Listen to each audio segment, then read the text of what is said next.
하나님께서 우리에게 귀한 복음 말씀 요한복음을 주시고 또 1장부터 21장까지 주님께서 축복하신 은혜를 감사하고 오늘 마지막 장을 통해서 하나님이 영광 받으시고 우리에게는 새로운 하나님의 믿음이 축복으로 나타나게 인도하여 주옵소서. 아버지 기쁨과 소망과 평강이 복음을 통해서 우리들에게 역사하시며 생명의 말씀을 통해서 하나님의 축복을 계속 받아 누리는 전하는 우리들 되게 축복해 주옵소서. 축복하며 감사하며 예수님 기도합니다. 아멘. 요한복음 21장 오늘은 마지막 장이 됩니다. 1절 보시면은 그 후에 예수께서 디베랴 바다에서 또 제자들에게 자기를 나타내셨고 나타내신 일이 이러하니라 그랬습니다. 이 디베랴 바다는 갈릴리 바다를 말하는 것입니다. 시몬 베드로와 디두모라 하는 도마와 갈릴리 가나 사람 나다니엘과 세베대의 아들들과 또 다른 제자들이 함께 있더니 시몬 베드로가 나는 물고기 잡으러 가노라 하며 저희가 우리도 함께 가겠다 하고 나가서 배에 올랐으나 이 밤에 아무것도 잡지 못하였더니 날이 새어갈 때 예수께서 바닷가에 섰으나 제자들이 예수신 줄 알지 못한지라. 벌써 예수님이 부활하시고 사셔서 저들에게 두 번씩 나타났지만은 저들이 별로 관심 없이 자기들의 사업에 물고기 잡으러 가는 것뿐입니다. 그래서 아직도 이들이 하나님의 그 놀라우신 부활의 역사를 깨닫지 못하고 있죠. 그러므로 지금 예수가 나타나도 모른다고 했습니다. 5절에 보면 예수께서 이르시되 애들아 너에게 고기가 있느냐 대답하여되 없나이다 하사되 그물을 배 오른편에 던지라 그리하면 얻으리라 하신데 이에 던졌더니 고기가 많아 그물을 줄 수 없다라 그랬습니다. 예수님께서 저들을 얘들아 하는 것은 제 제자를 가리켜서 이렇게 말합니다. 얘들아 하고 고기가 있느냐 대답할 때 밤새도록 애를 썼으나 그걸 잡지 못했다고 했습니다. 저들이 하나님 일을 하지 않고 다른 일에 종사한들 저들이 아무런 효과를 걷지 못하죠. 그러나 하나님께서 그리스도의 놀라운 축복을 통해서 저들에게 새로운 사실을 가르쳐주기 위해서 물고기에 그런 축복을 주십니다. 배 오른편에 던지라 그리하면 얻으리라 하신데 이에 던졌더니 고기가 많아 그물을 줄 수 없더라. 예수의 사랑하시는 그 제자가 베드로에게 이르되 주시라 하니 시몬 베드로가 벗고 있다가 주라 하는 말을 듣고 겉옷을 두른 후에 바다로 뛰어내리더라 했습니다. 이 베드로가 옷을 벗고 있다가 주라고 얘기하는 그 제자들을 통해서 너무나 갑자기 뛰어들어서 물로 헤엄쳐서 예수를 만나러 오는데 이렇게 표현한 것입니다. 다른 제자들은 육지에서 상거가 불과 한 50칸쯤 되므로 작은 배를 타고 고기 든 그물을 끌고 와서 육지에 올라보니 숯불이 있는데 그 위에 생선이 놓였고 떡도 있더라. 여기 50칸이라는 것은 200 큐비스라고 해가지고 완전히 100야드 정도의 거리입니다. 아주 그렇게 긴 거리는 아니죠.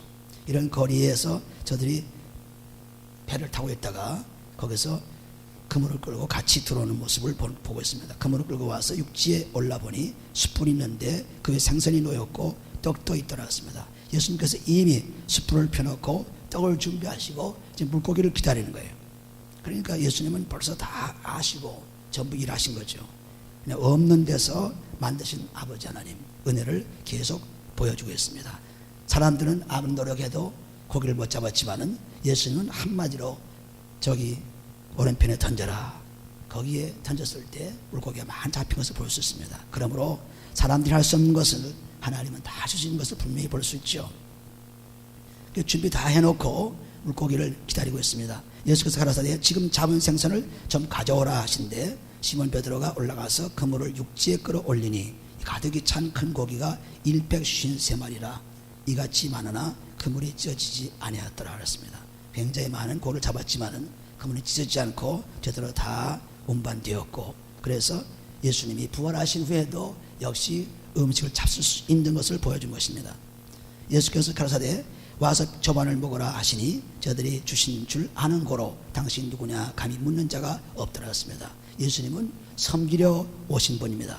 섬김을 받으러 오신 분이 아니고 섬기러 오신 분이에요. 그래서 우리가 마태복음 20장에 보시면은 섬기러 오신 예수님, 마태복음 20장 보시면은 하나님께서 우리에게 주신 말씀을 통해서 언제든지 그는 섬기는 분이시지 우리를 섬기라고 하는 분은 아닙니다. 그래서 20장에 보시면은 20절에 보시면은 너희 중에 그렇지 아니하니 너희 중에 누구든지 크고자 하는 자는 너희를 섬기는 자가 되고 너희 중에 누구든지 으뜸이 되고자 하는 자는 너희 중에 종이 되어야 하리라. 28절에 보시면 20장 28절에 마태복음 인자가 온 것은 섬김을 받으려 함이 아니라 도리어 섬기려고 하고 자기 목숨을 많은 사람의 대성물로 주려 함이라 했습니다. 우리는 예수를 믿고 그리스도 안에서 살아계셔서 사는 사람들이므로 그리스도가 하신 그대로 다른 사람을 섬기는 자지 종인 자지 우리가 섬김을 받는 자가 아닙니다.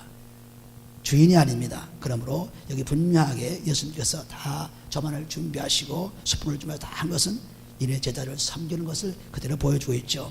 예수께서 자라사대 와서 저반을 먹으라 하시니 저들이 주신 줄 아는 고로 당신이 누구냐 감히 묻는 자가 없더라. 13절에 예수께서 가셔서 떡을 가져다가 저에게 주시고 생선도 그와 같이 하시니라. 이것은 예수께서 죽은 자 가운데서 살아나신 후에 세 번째로 제자들에게 나타나시는 것이라 했습니다. 세 번째 나타나서 지금 얘기하는 것입니다. 두 번째 나타날 때까지도 저들이 잘 모르고 있죠. 그런데 세 번째 나타나서 이제 자기가 이 제자들에게 사명을 줍니다.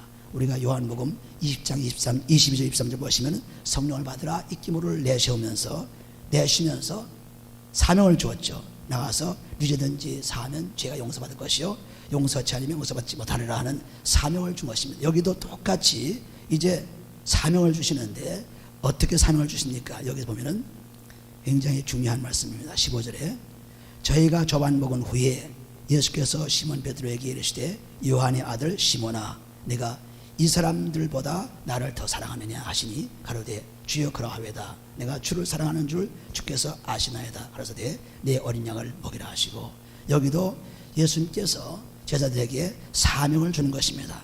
나가서 이제 뭘 할 것인가를 분명히 말씀해 주는 거죠. 그러므로 우리가 누가복음 22장에 보시면은 누가복음 22장 31절에 보시면은 이 사실들이 그대로 기록되어 있습니다. 누가복음 22장 31절 보시면은 31절에 시몬아 시몬아 보라 사단이 밀가부로 하려고 너희를 청구하였으나 그러나 내가 너를 위하여 네 믿음이 떨어지지 않기를 기도하였더니 너는 돌이킨 후에 네 형제를 굳게 하라 했습니다. 돌이킨 후에 굳게 하라. 회개하는 후에 저들을 키우라. 저들을 먹이라. 저들을 돌보라 했습니다. 저가 말하되 주여 내가 주와 함께 오게도 죽는데도 가기를 준비하였나이다. 그래서되 베드로야 내가 네게 말하노니 오늘 닭 울기 전에 내가 세 번 나를 모른다고 부인하리라 하시라 했습니다. 세 번 예수님께서 이 베드로의 반역을 보았습니다. 시몬 베드로는 세 번이나 예수를 모른다고 했습니다. 그것도 다 예수님이 다 아시는 거죠. 그래서 아시기 때문에 미리 다 기도해 놓고 이제 내가 돌이켜서 회개해서 돌아올 때는 사람들을 키우라. 제자들을 돌보라. 형제를 돌보라. 그리고 믿음의 자녀들을 돌보라는 것을 분명히 말씀하는데 여기서는 이 회개를 어떻게 하는 것을 보여주는 것입니다. 그래서 세 번씩이나 똑같은 질문을 해요. 세 번씩 똑같은. 그런데 시몬 베드로는 자기가 사랑한다고 주가 아는 줄 주께서 아시나이다 하는 것을 계속 고백하죠. 10절에 또 두 번째 가라사대 요한의 아들 시몬아 네가 나를 사랑하느냐 하시니 가로되 주여 그러하외다. 내가 주를 사랑하는 줄 주께서 아시나이다. 가로사대 내 양을 치라 하시고 이것도 계속해서 사명을 주시죠. 마태복음 28장 19절 20절 말씀에도 하늘과 땅의 권세를 내게 주셨으니 너는 가서 모든 족속에 복음을 전하라. 사명을 주었죠. 요한복음 20장 22절 13절에도 성령을 불어주면서 사명을 주었죠. 전부 사명을 주는데 여기도 시몬 베드로를 붙잡아 놓고 나를 세 번씩이나 부인했으니 그걸 회개하고 돌이켜서 이제 사명을 감당할 수 있도록 해주신 것입니다. 그래서 예수님께서 마태복음 12장 4절에 보시면은 이스라엘 사람들이 표적을 보여달라고 했을 때 요나 표적밖에 볼 수 없다. 요나 표적은 요나가 뱃속에서 물고기 뱃속에서 3일 동안 고통을 당하다가 살아난 것 기록이 있습니다. 요나서에. 그 요나 표적밖에 볼 수 없다. 나도 3일 동안 죄 때문에 갇혀 있다가 살아난다고 말씀했습니다. 그것이 요나가 보여준 표적이다. 내가 보여줄 표적이다. 그렇게 말씀하고 있죠. 그래서 여기도 세 번씩이나 이렇게 회개를 주신 것은 우리가 죄를 사할 때 세 번 정도로 우리가 회개하지 않으면 안 되죠. 먼저 죄를 자백하고 그 다음에 예레미야 10장 1절에 있는 말씀처럼 이 죄가 우리 몸과 마음에 있기 때문에 몸을 씻고 마음을 씻는 3번, 그러니까 예수님께서 3일 동안 죄 때문에 고통을 당하시고 3일 후에 살아나셨죠. 마찬가지로 우리의 죄에도 자백이 있어야 되고, 죄가 있는 곳이 우리 몸과 마음이기 때문에 그 있는 곳에 가서 그리스도의 피로 씻어줘야만 죄가 해결됩니다. 그래서 3일 자꾸 3일이 나오고 3일 만에 살아난다는 말씀이 나오는 것이 그렇게 중요한 얘기를 한 것입니다. 여기도 이 3번 부인한 사실을 대해서 예수님께서 3번씩이나 회개시켜서 완전히 회개로 이끌어갑니다. 17절에 보시면 3번째 가라사대 요한의 아들 시몬아 네가 나를 사랑하느냐 하시니 주께서 3번째 내가 나를 사랑하시냐 하심으로 베드로가 근심해 가로되 주여 모든 것을 아시오매 내가 주를 사랑하는 줄을 주께서 아시나이다. 예수께서 가라사대 내 양을 먹이라. 여기도 계속 회개하고 나서 하나님의 말씀을 가지고 나가 이제는 하나님의 말씀을 전하라. 사람들을 돌보라. 사명을 주신 것입니다. 복음의 사명을 주신 거죠. 이것은 마가복음의 16장이나 또는 마태복음 28장이나 또 누가복음 24장이나 저 마지막 장에 예수님께서 부활하셔서 전부 제자들에게 사명을 주는 것을 보여준 것입니다. 그러므로 여기 3번씩이나 이렇게 죄를 자백하고 회개하는 것을 보여준 것은 우리가 죄를 회개할 때 그때마다 요한일서 1장 9절 보시면 너희가 죄를 자백하면은 하나님께서 다 용서해 준다 그랬죠. 그러니까 먼저 죄를 자백해야죠. 우리 죄가 있는 거 하나님이 아십니다. 그러나 그 죄를 자백해야죠. 우리가 입으로 고백을 해야만 그 죄가 용서받습니다. 그런데 고백하고 끝난 것이 아니라 그것이 우리 몸과 마음이 있기 때문에, 그것이 죄가 그렇게 들어있기 때문에. 왜 그렇습니까? 우리가 야고보서 4장에 보시면은, 야고보서 4장 8절에 보시면은, 야고보서 4장 8절에 3일 만에 부활하신 예수 그리스도, 3일 만에 살아나신 예수 그리스도. 그래서 시몬 베드로를 회개시킬 때 3번이나 회개시키는 것을 볼 수 있습니다. 야고보서 4장 8절에 보시면 8절에 하나님을 가까이 하라. 그리하면 너희를 가까이 하시리라. 죄인들아 손을 깨끗이 하라 그랬습니다. 몸을 깨끗이 하라 했죠. 두 마음을 품자들아 마음을 성령케 하라. 그래서 우리 몸과 마음을 깨끗이 하라는 말씀하고 있습니다. 몸과 마음을 깨끗이 씻어줘야 됩니다. 하나님 내 죄 용서해 주세요. 막연히 하는 것이 아니고, 왜 그렇게 하면 예수님도 하루 만에 죽으셔 살아나셨지 뭐 때문에 3일 만에 죄를 해결했습니까? 마찬가지로 우리도 죄를 해결할 때 죄를 자백해야 되죠. 요한일서 1장 9절 말씀, 죄를 하나님께 알려야죠.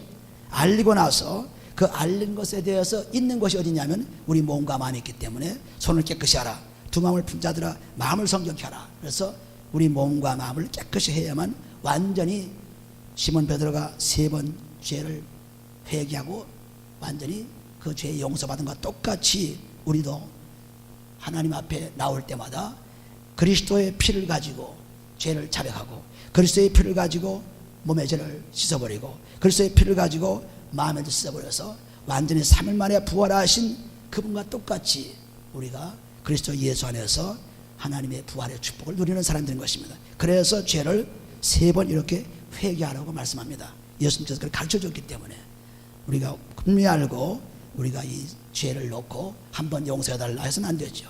반드시 그리스도의 피로 씻어줘야만 죄가 용서됩니다. 그것은 우리가 실제로 죄를 해결해 볼 때 그것을 알 수 있습니다. 그렇지 않고는 알 수가 없어요. 실제로 보면은 나에게 욕심이 있고 나에게 음란의 마음이 있고 나에게 좋지 않은 것들이 있을 때 그것을 놓고 그 죄를 하나님께 자백하면서 나는 이런 죄가 있습니다, 이런 죄를 저질렀습니다 하고 그리스도의 피를 뿌리면서 하나님 앞에 나오면서, 그리고 또 몸에 그런 죄 때문에 영향을 미쳤지요. 몸이 영향을 받았습니다. 그러니까 영향받은 그 몸을 그리스도의 피로 씻어버리죠. 또 마음도 영향을 받았죠. 그럼 몸과 마음이 다 영향을 받아야 죄를 짓지, 그냥 죄를 질 수 없습니다. 마음에 있던 것이 나타나기도 하고 몸에 배인 것이 나타나기도 하고 전부 몸과 마음이 더러워졌기 때문에 그것이 죄로 나타납니다. 그러므로 그리스도의 피로 우리 몸도 깨끗이 영향을 받은 것 씻어버리고 마음도 생각을 다 씻어버리고, 그래서 하나님께 감사할 때 하나님께서 그 죄를 용서받는 축복을 주십니다. 이것은 우리가 실제로 그것을 그리스도의 피를 사용하지 보지 않고는 알 수가 없습니다. 사용해 보면은 분명하게 이 뜻이 나타나면서 나의 죄가 욕심이 많던 것이, 음란의 생각이 있던 것이, 잘못된 생각이 있던 것이 전부 떠나갑니다. 그 떠나가면서 점점 내가 화내던 사람이, 욕심 부리던 사람이, 음란한 사람이 달라지기 시작하죠. 그렇지 않고는 달라지지 않습니다. 항상 있어요. 항상 몸과 마음에서 죄가 나오고 있기 때문에 마가복음 7장 21절 보시면 마음에서 죄가 나온다고 했습니다. 로마서 1장 28절 29절부터 보시면 우리 몸에서 죄가 나온다고 했어요. 전부 몸과 마음의 죄가 지금 전부 붙어 있어요. 왜? 아담이 이미 죄를 지어서 우리에게 물려줬기 때문에 그 죄는 계속되고 있습니다. 우리 몸에. 그래서 계속적으로 회개해야죠. 계속적으로. 그런데 시몬 베드로를 통해서 죄를 회개하는 법을 가르쳤습니다. 마태복음에서는 1장 21절에 예수님께서 오신 것은 죄인을 부르러 죄인을 해방시키러 오셨다 그랬어요. 또 마가복음 2장 10절에 보시면 예수님께서 죄인을 부르러 오셨다 그랬어요. 누가복음 4장에 보시면 죄인을 부르러 오셔서 회개시켜 오셨다 그랬어요. 그러니까 완전히 그 공관복음서를 통해서 회개해서 죄를 없애는 것이 예수님의 목적입니다. 왜냐하면 그것이 없어져야만 구원받기 때문에 다른 것은 없습니다. 성경 전부가 죄를 해결하는 문제지 죄 없이는 우리는 하나님의 나라를 갈 수 있기 때문에 죄가 있어서는 안 되기 때문에 계속 죄 문제를 다루고 있습니다. 그러므로 요한복음에는 완전히 그리스도가 다 이루었다 하는 요한복음 19장 3절 말씀, 내가 십자가에서 다 이루었다 그랬죠. 전부 그리스도로 다 이루어졌습니다. 그래서 이제는 이 마지막 장에서 어떻게 그 죄를 용서받느냐, 그것을 실제로 시몬 베드로를 놓고 모범을 보여준 거예요. 그러니까 우리는 이에 따라서 요한일서 1장 9절 말씀, 죄를 자백하라. 그리고 야고보서 4장 8절 말씀, 손과 그리고 우리 몸과 그리고 마음을 써라. 그러니까 두 군데에 죄의 영향을 미친 것을 써야죠. 이것은 예레미야 10장 1절에도 잘 기록되어 있습니다. 그래서 우리의 몸이 사한제사로 드릴 때, 로마서 12장 1절 보시면 사한제사로 드릴 때, 사한제사는 무슨 말입니까? 양이나 염소가 흠이 있어는 제물이 안 돼요. 흠이 없어야 제물이 되죠. 양이나 염소가 깨끗한 것이 제물이 되는 것 마찬가지로 예수님께서도 죄가 없는 분이기 때문에 제물이 되었죠. 그 제물이 된 그 피를 통해서 우리는 우리의 사한제사를 드리는, 깨끗한 제사를 드리는, 그래서 우리가 하나님께 경배하고 감사하는 그런 예배에 들어가는 것도 우리가 깨끗한 몸이 되었을 때 예배에 들어가죠. 그렇지 않고 더러운 것으로는 절대로 제물이 될 수 없습니다. 깨끗해야 제물이 되죠.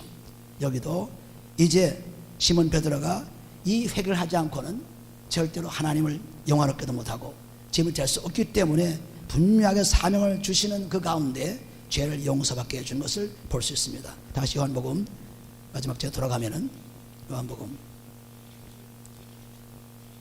계속해서 성경을 보시면 볼수록 3일 만에 이것이 얼마나 우리에게 중요한 말씀인지 모릅니다. 왜 하필이면 3일 만에 부활하셨습니까? 하루도 되고 이틀도 될 수 있는 하나님이 3일 만에, 그래서 이 3번씩이나 시몬 베드로에게 회개를 하게 했습니다. 18절에 보시면은 내가 진실로 내게 이르노니, 이제는 완전히 돌아와서 젊어서는 내가 스스로 띠뛰고 원하는 곳으로 다녔거니와 늙어서는 내 팔을 벌리리니 남이 내게 띠띠우고 원치 아니한 곳으로 데려가리라 그랬습니다. 그러므로 이 말씀을 하심은 베드로가 어떠한 죽음으로 하나님께 영광을 돌릴 것을 가리키심이라. 이 말씀하시고 베드로에게 이르시되 나를 따르라 하시니, 나를 따르면 나와 같이 고난도 하고 나와 같이 죽음을 방하는 그러한 것을 보여주었죠. 그래서 내가 지금 내 마음대로 하지만 이제는 회개해서 돌아왔기 때문에 나를 따라서 이제 살 때는 내 고난도 받으면서 이제는 그렇게 마음대로 되는 것이 아니라 성령에 따라서 내가 죽음을 맛보리라. 나와 똑같이 고난 속에서 하나님의 영광을 받으리라. 이 말씀을 해주는 것입니다. 그래서 완전히 회개함으로 말미암아 내 몸이 죽어도 좋고 살아도 좋고 죽으나 사나 주의 것이라는 고백이 나올 수가 있죠. 그렇지 않고는 안 됩니다. 20절에 보시면 베드로가 돌이켜 예수의 사랑하시는 그 제자가 따르는 것을 보이니 그는 만찬 속에서 예수의 품에 의지하여 주여 주를 파는 자가 누구오니까 묻던 자. 여기에 그 예수 사랑하시는 그 제자라는 것은 요한 자신을 말합니다. 요한 자신, 예수의 사랑하시는 그 제자에게 따르는 것을 보니 그는 만찬 속에서 예수의 품에 의지하여 주여 주를 파는 자가 누구이니까 하는 묻던 자라라. 이에 베드로가 그를 보고 예수께 여짜오되 주여 이 사람은 어떻게 되겠사옵나이까 그랬습니다. 도대체 이 사람은 나는 이렇게 죽지만은 이 당신 사랑하는 제자 이 사람 어떻게 됩니까? 22절 예수께서 가르사대 내가 올 때까지 그를 머물게 하고자 할지라도 내게 무슨 상관이냐? 너는 나를 따르라 하시더라. 사람들은 자기 문제 외에 다른 사람들 문제를 자꾸 생각합니다. 저 사람들이 예수 믿지 않고 죽었으니 어떻게 될 것인가? 구약시대 예수님 오시기 전에 나타난 사람들은 어떻게 될 것인가? 전부 하나님의 소관의 사실들을 인간이 자꾸 따져보려고 해요. 그건 하나님에 속한 것이 우리에 속한 것이 아닙니다. 이 요한을 죽이든 살리든 지금 어떻게 하든 그거는 내 소관이 아니다. 하나님 소관이다. 이 말씀을 여기 주신 거예요. 예수께서 가라사대 내가 올 때까지 그를 머물게 하고자 할지라도 내게 무슨 상관이냐? 너는 나를 따르라 하시니. 다른 사람 얘기를 하죠. 요한은 어떻게 됩니까? 주를 사랑하는 저 여자는 어떻게 됩니까? 나는 이렇게 죽는데 어떻게 됩니까? 전부 자기 문제 외에 다른 것을 자꾸 생각하는데, 다른 문제가 아니라 우리는 자기 문제에 회개하고 돌아가면 그것뿐입니다. 그래서 많은 사람들이 자꾸 질문을 던지고, 그 사람 어떻게 됩니까? 열심히 있던 사람 왜 그렇게 죽습니까? 왜 그렇습니까? 자꾸 묻죠. 그래서 문제에 답을 찾으려고 하는 답은 없습니다. 오직 하나님만이 모든 답의 결정적인 그러한 분이죠. 그러므로 여기도 이렇게 보여준 것입니다. 그러니까 이 사실을 가지고 23절에 말을 자꾸 하게 되면 말이 자꾸 변해서 다른 말로 들려옵니다. 우리가 말을 한 번 하고 두 번 할 때마다 말이 점점 달라지죠. 여기도 마찬가지로 이 말씀이 형제들에게 나가서 그 제자는 죽지 아니하겠다 하였으나, 저는 다른 말로 했죠. 예수의 이 말씀은 그 죽지 않겠다 하신 것이 아니라 내가 올 때까지 그를 버물게 하고자 할지라도 내게 무슨 상관이 있냐 하신 것이라고 그랬습니다. 그대로 예수님 하신 말씀을 잘못 전해져 가지고 죽지 않으리라 이렇게 전했습니다. 사람들이 말하는 것이 이렇게 자꾸 변하죠. 그러니까 예수님께서 하신 말씀은 지금 다시 한번 확인합니다. 내가 올 때까지 그를 머물게 하고자 할지라도 내게 무슨 상관이냐 하신 거죠. 내가 회개하고 주님께 따라와서 구원받으면 그만이지, 다른 사람이 어떻게 될 것인가, 그런데 왜 어떻게 될 것인가, 그런 사람은 그런데 왜 그렇습니까, 그런 거 묻지 말라는 거죠. 오직 네가 회개하고 돌아와서 이제 네 갈 길을 가면은 그것이 하나님의 축복이 되는 것입니다. 그러니 우리는 예수를 믿을 때 얼마나 쉽게 아주 재밌게 믿을 수 있습니까? 이 재미가 바로 하나님을 그대로 믿고 그분이 하신 따라가면 되는 거예요. 이 일을 증거하고 이 일을 기록한 제자가 이 사람이라 자기를 가리켜 말한 거예요. 이 사람이라 우리는 그의 증거가 참전하라. 내가 지금 증거한 것은 진실을 한 것을 말하고 전부 내가 보고 듣고 말한 것을 말하지 그냥 말한 것이 아니다. 그래서 하나님께서 마태나 마가나 누가나 요한이나 전부 그 보여주신 대로, 믿음대로 보여주신 대로 말씀을 전한 것입니다. 그런데 왜 틀립니까? 마가는 이런데 누가는 왜 이렇습니까? 요한은 이런데 왜 이렇습니까? 이건 벌써 여기 질문을 그렇게 하지 말라 그랬죠. 내가 어떻게 사람들에게 보여주든 네가 무슨 상관이냐? 내가 왜 거기에 걱정하느냐? 내 자신을 돌보라는 것을 분명히 말씀하셨습니다. 그러므로 우리는 우리의 믿음 생활이 얼마나 신기하고 간단하게 이루어진지 몰라요. 그러니까 수고하고 무거운 자들아 다 내가 오라, 내가 널 쉬게 하리라. 마태복음 11장 28절 말씀이 그대로 우리에게 축복이 되는 거죠. 그리고 25절 보면 예수의 행하신 일이 이외에도 많으니 만일 낱낱이 기록된다면 이 세상이라도 이 기록된 책을 두기에 부족할 줄 알았습니다. 하나님 말씀은 전부 세상을 채웠죠. 말씀을 통해서 전부 만물이 창조되었기 때문에 말씀의 표현이 모든 만물에 나타나 있습니다. 전 만물에 나타나 있어서 온 지상을 채우고 있으나 그래도 그거 다 채우려면 부족하다. 그런데 놀라운 것은 그것을 너희 마음에 채워주마. 예레미야 31장 33절에 보시면은 내 법을 내 속에 두고 내 마음에 둔다 그랬어요. 그러니까 벌써 예언을 했죠.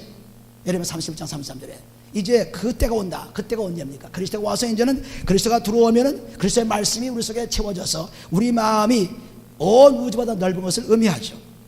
세상은 다 하나님의 말씀을 채울 수 없지만은 우리 마음에는 얼마든 채울 수 있다.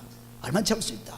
그리고 우리 마음을 그리스도의 피로 깨끗게 하기만 하면 하나님이 넓혀주십니다. 깨끗하지 않기 때문에 우리 마음이 좁아졌죠. 마치 혈관이 나빠진 것은 우리 음식 잘못 먹고 여러 가지 잘못된 육신의 생활 때문에 혈관이 굳어져서 여러 가지 어려운 문제가 생기지만, 그러나 마찬가지로 우리가 잘못 생각하고 잘못 행동하고 잘못 것을 많이 가졌기 때문에 우리 마음이 좁아졌어요. 그러니까 자기만 알고 돈만 알고 자기 사랑만 하는 것은 말세의 징조가 나타나는 거죠. 그렇기 때문에 우리 마음을 깨끗이 해놓으면 마음이 넓어져서 하나님 말씀 얼마든지 예수 행하신 일이 이외에도 많으니 만일 낱낱이 기록된다면 이 세상이라도 이 기록된 행을 주기에 부족하지만은 내가 내 마음에는 채울 수 있다. 예레미야 30장 33절 말씀. 그래서 욥기 5장 9절에도 보시면 하나님은 측량할 수 없는 일을 행하시나니, 하나님은 끝없이 측량할 수 없는 일을 행한다고 했어요. 그 행하시는 말씀이 우리에게 끊임없이 채워줄 수 있다고 하는 하나님 놀라운 축복이 우리에게 있는 것입니다. 그러므로 마음을 자꾸 넓히시면은 한없이 넓어지죠. 그 넓어진 가운데 하나님 말씀 들으면 하나님은 살아계신 말씀을 통해서 우리에게 들어오심으로 그 말씀이 자꾸 우리 속에 쌓이게 되면은 그 쌓인 말씀만큼 우리의 마음은 넓어집니다. 그래서 예수님께서 회개한 다음에는 꼭 말씀을 받을 수 있는 축복을 주었어요. 요한계시록 3장에 보시면, 요한계시록 3장 19절에 보시면은, 3장 19절, 요한계시록 3장 19절에 보시면, 무릇 내가 사랑하는 자를 책망하여 징계하노니 그러므로 내가 열심을 내라 회개하라. 교회 열심은 무엇입니까? 열심히 봉사하고 열심히 일하고 이것도 열심히 될 수 있어요. 그러나 예수님께서 우리에게 주신 열심은 뭐냐면 회개에 있습니다. 죄를 열심히 내놓는 것이 하나님께 열심이에요. 그것이 교회 열심입니다. 교회는 바로 그리스도이기 때문에 그리스도의 열심이 있죠. 그러니까 열심을, 물론 내가 사랑하는 자를 책망하여 징계하노니 그러므로 내가 열심을 내라 했습니다. 바리새인들이 열심을 내는 것이 율법을 지키고 그 행하고 그런 것으로 열심을 내었지만은 그런 열심은 하나님의 의를 모르고 하기 때문에 로마서 10장 2절 말씀 천국에 할 수 없습니다. 그러나 하나님의 열심은 뭡니까? 열심히 죄를 내놓는 데 있습니다. 죄를 열심히 내놓는 것이, 이것이 하나님에 대한 열심이에요. 그래서 무릇 내가 사랑하는 자들을 책망하여 징계하노니 그러므로 내가 열심을 내라, 열심을 내라, 회개하라 했습니다. 회개하고 죄가 떠나가게 되면은 볼지어다 내가 문 밖에서 두드리노니 누구든지 내 음성을 듣고 문을 열면 그렇습니다. 음성을 들으려면은 세상의 것으로 꽉 차 있으면 음성이 안 들려요. 그러니까 말씀 깨달을 수가 없죠. 자꾸 연구를 하고 자꾸 책을 보고 자꾸 해서 하나님 말씀 깨달으려고 하죠. 왜? 회개가 없기는 자기 것으로 차 있기 때문에 그렇습니다. 그러나 회개 깨끗이 한 다음에 그 다음에 음성을 들을 수 있다고 그랬어요. 내가 문 밖에서 문을 두드리노니 그랬습니다. 녹화노니, 이 녹화를 들을 수 있는 것은 죄가 빠져나왔을 때 들을 수 있지 아무리 들어도 못 듣습니다. 그런데 못 듣는 사람들이 자꾸 책을 연구하죠. 자꾸 성경을 연구하죠. 끊임없이 책을 만들어내죠. 그러나 성경은 한 권 그것으로 충분합니다. 물론 내가 살아가는 자를 책망하여 징계하노니 그러므로 내가 열심을 내라 회개하라. 회개한다면 볼지어다 내가 문 밖에서 두드리노니 누구든지 내 음성을 듣고 문을 열면 그랬습니다. 내가 그에게 들어가 그로 더불어 먹고 그는 나로 더불어 먹으리라 한 것은 뭘 먹고 마십니까? 무엇으로 교제합니까? 예수님께서 들어오면 그분의 말씀으로 교제해요. 말씀으로, 그리스도의 말씀으로 교제합니다. 그래서 3장 10절 말씀, 그리스도의 말씀이 풍성히 거하여 그런 말씀이었죠. 그 그리스도의 말씀으로 교제를 하는 거예요. 그러니까 회개하고 죄가 빠져나가면은, 회개는 죄를 자백하고 몸과 마음의 죄를 다 그리스도의 피로 씻어버리고 그렇게 되면은 하나님 말씀이 들려오기 시작합니다. 들려와서 성령과 함께 내 속에 들어오기 시작합니다. 들어오면은 그 다음에 교제가 이루어져서 그분의 교제 가운데 평강이 임하고 소망이 임하고 그리고 즐거움이 임하고 그리고 하나님의 평안이 넘쳐서 언제든지 기쁨에 충만한 사람 바뀌는 거예요. 교제를 하기 때문에. 우리가 친구와 교제해도 즐겁죠.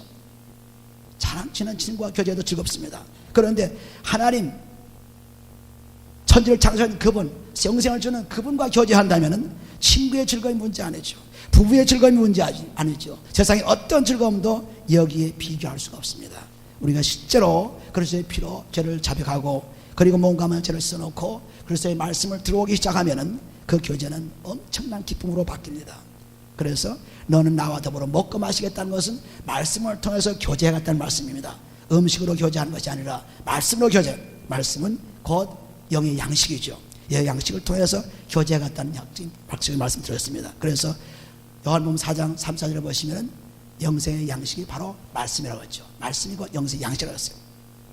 그러므로 이 요한복음에서 지금까지 말씀하신 것은 요한복음 20장 31절을 보시면은 확실하게 요한복음이 어떤 복음인가를 말씀하면서 요한복음 20장 31절 말씀 보면은 31절에 오직 같이 읽죠. 요한복음 20장 31절 오직 이것을 기록함은 너희로 예수께서 하나님의 아들 그리스도이심을 믿게 하려 하며 또 너희로 믿고 그 이름을 힘입어 생명을 얻게 하려 함이라. 내가 이 책을 기록하는 이유가 바로 여기에 있습니다. 오직 이것을 기록하면 너희로 예수께서 하나님의 아들 그를 믿고 예수를 믿고 그리스도로 온전케 되는 히브리서 12장 2절 말씀 예수를 믿음으로 그리스도로 온전하게 됩니다. 예수를 믿고서 끝난 것이 아니고, 예수님께서 오셔서 끝난 것이 아니고, 그리스도의 십자가로 못 박히고 사셨기 때문에 일을 완전히 끝냈죠. 마찬가지로 우리는 예수를 믿고 그리스도로 온전히 되는 것입니다. 많은 사람들이 예수만 믿고 구원받는다고 착각하고 있습니다. 아니죠. 여기 보면 오직 이것을 기록하면 너희로 예수께서 하나님 아들 그리스도이심을 믿게 하려 하시며 또 너희로 믿고 그 이름을 힘입어 생명을 얻게 하려 함이라. 믿어서 생명을 얻는 길은 그리스도로 죽지 않고는 생명을 얻을 수 없어요. 그래서 죽어야 생명을 얻죠. 그래서 죽고 살아야 생명을 얻습니다. 로마서 6장 8절에 보시면 그리스도와 함께 죽으면은 그리스도가 살리라 했어요. 그러니까 죽지 않고 살 수 없어요. 어떻게 죽습니까? 그리스도의 피로 우리의 죄를 죽이는 거죠. 그리스도의 피로 죄 용서하는 것, 이게 죽는 것이에요. 그럼 살게 되었어요. 예수님께서 그리스도로서 죄를 다 짊어지고 죽으셔서 사신 것 똑같이 우리도 그리스도의 피로 우리의 죄를 사함받고 죽으면 살 수가 있다는 것을 말씀하셨어요. 나는 부활이요 생명이니 나를 믿는 자는 죽어도 될 것이요 무릇 살아서 믿는 자는 영원히 죽지 아니라고 했죠. 그러므로 그리스도 그분을 통해서 우리는 살고요, 그분을 통해서 우리는 역사를 일으키고 그분을 통해서 우리는 그분을 기다리며 사는 것입니다. 그래서 여기 기록한 이유를 분명히 말씀했죠. 다른 것을 우리가 알기 위해 성경을 보는 것이 아닙니다. 다른 것을 얻기 위해 성경을 보는 것이 아니죠. 그리스도를 발견하는 것이 성경을 보는 거예요. 주인공을 발견해서 그 주인공이 하고자 하는 일들의 축복을 받는 것이 성경을 보는 목적입니다. 다른 것이 아닙니다. 성경을 봐서 문화를 연구하고 경제를 연구하고 정치를 연구하고 제사법을 연구하고 무슨 요한계시록의 앞으로 올 예언을 연구하고 이런 거 연구하러 보는 것이 아니에요. 예수 믿고 구원받고 생명하는 것을 가르쳐주는 것이 말씀이에요. 할렐루야. 그래서 이 기록 이유를 분명히 말했죠. 그런데 이 기록한 예수께서 하나님의 아들 그리스도의 있음을 믿게 하고 생명을 얻게 하는데 이 생명의 말씀이 이제는 어디에 기록됩니까? 이것이 책으로부터 시작해서 이제는 내 마음속에 기록되는 것입니다. 내 마음속에. 히브리서 8장에 보시면 히브리서 8장 그 약속을 예언으로 해놓았습니다. 히브리서 8장. 히브리서 8장 8절에 보시면 이것이 예레미야 31장에 나오는 말씀을 그대로 예언한 것입니다. 히브리서 8장 8절에 보시면 저희를 허물하여 일렀으되 주께서 가라사대 볼지어다 날이 이르니니 내가 이스라엘 집과 유다 집으로 새 언약을 세우리라. 또 주께서 가라사대 내가 저희 열조들의 손을 잡고 애굽 땅에서 인도하여 내던 날에 저희와 세운 언약과 같이 아니하도다 그랬습니다. 저희는 내 언약이 안에 머물러 있지 아니하므로 내가 저희를 돌아보지 아니하노라 했습니다. 과거에 구약에 썼던 언약이 아니라 이제는 새로운 언약 그리스도로서 이루어진 언약을 말합니다. 10절에 보시면 또 주께서 가라사대 그날 후에 내가 이스라엘 집으로 세울 언약이 이것이니 내 법을 저희 생각에 두고 저희 마음에 기것을 기록하렸습니다. 이제는 하나님의 말씀이 율법으로 기록되어서 그대로 문서상 있는 것이 아니고 이제는 완전히 내 속에 들어와서 그리스도로 말씀이 기록되는 것입니다. 이것을 예언하는 거예요. 나는 저희에게 하나님이 되고 저희는 내게 백성이 되리라. 또 각각 자기 나라 사람과 각각 자기 형제를 가르쳐 이르기를 주를 알라 하지 아니할 것은 저희가 작은 자로부터 큰 자까지 다 나를 안미니라. 내가 저희 불의를 긍휼히 여기고 저희 죄를 다 다시 기억하지 아니하리라 하셨느니라 그랬습니다. 그래서 완전히 제사함 받는 새 언약이 그리스도의 피로 이루어진 것을 지금 예언으로 볼 수 있죠. 완전히 이루어졌습니다. 이것이 지금 이루어질 것이 아니라 이루어졌어요. 그러니까 이제는 그리스도의 말씀이 내 속에 임하셔서 그분과 교제하는 삶 속에서 영원한 생명을 이어가는 것입니다. 오늘도 내일도 그 말씀, 그래서 말씀을 자꾸 읽어라, 그 말씀을 자꾸 묵상하라, 그 말씀을 자꾸 보라는 것은 그리스도의 말씀으로 자꾸 우리 속에 자꾸 넘치게 하라는 것입니다. 이것은 어떠한 것을 가진 것보다도 가장 행복된 삶입니다. 이것을 로마서 4장 6절에 이렇게 기록하고 있어요. 로마서 4장 6절에 로마서 4장 6절에 보시면은 일한 것이 없이 하나님께 의로 여기심 받는 사람이 행복에 대하여 다윗이 말한 바 그 불법을 사하심을 받고 그 죄를 가리우심을 받는 자는 복이 있고 주께서 그 죄를 인정치 아니하실 사람은 복이 있도다 한 것 같습니다. 죄사함 받는 자가 복이 있습니다. 죄사함 받으면 그리스도에 들어오시고 성령과 함께 말씀에 들어오시기 때문에 복이 있는 자라죠. 죄사함 받는 자. 그래서 예수 믿고 그리스도의 피로 죄사함 받을 때 온전한 믿음의 축복을 받는 사람이 된 것입니다. 예수만 믿고 있는 것은 안 되죠. 예수 믿고 그리스도로 온전히 되는 로마서 4장 6절의 말씀이 그런 행복에 대해서 말씀하고 있습니다. 오늘도 우리는 이 요한복음 1장부터 21절 말씀 바로 예수가 그리스도임을 우리에게 말씀하시는 것이요, 예수가 그리스도임을 알고 행동화하는, 믿음으로 화하는, 그리스도의 피로 죄사 받는 그런 행함이 있을 때 우리는 영원한 생명으로 축복을 받는 엄청난 기적을 체험한 것입니다. 오늘도 이 말씀 가운데 크신 축복에 임하시고 1장부터 21장까지 계속해서 읽으셔서 하나님의 생명 말씀이 우리 속에 기록되기를 예수님을 축원해 드립니다. 기도합니다. 아버지 하나님 감사합니다. 하나님께서 우리를 사랑하심으로 오늘도 우리에게 예수와 그리스도를 알게 해주시고 믿게 해주시고 생명해 계심을 감사합니다. 아버지, 이것을 위해서, 이 목적을 위해서 성경에 기록된 것을 감사합니다. 아버지, 이제는 율법이 이제 다 그리스도로서 온전히 이루어졌어. 이제는 완전히 그리스도의 사랑으로 하나가 된 것을 감사합니다. 아버지, 오늘 이 놀라운 사랑 속에 영원한 생명을 누릴 수 있도록 축복하심을 감사하고 축복하며 예수님의 기도합나이다. 아멘. 찬송가 217장을 부릅니다.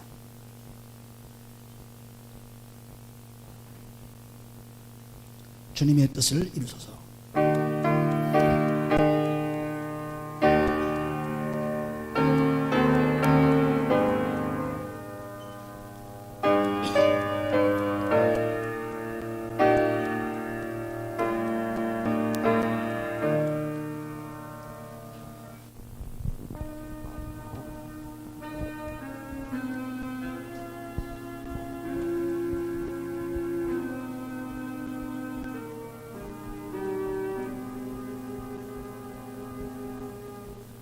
너 성결기 위에 내 머리 숙여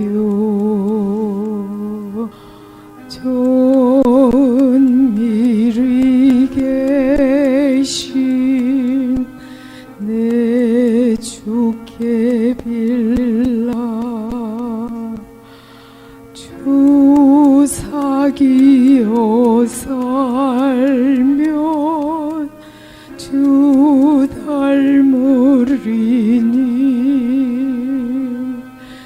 널 보는 이마다 주 생각하리. 너 성결기 위에 주 따라가고 일 다급하여도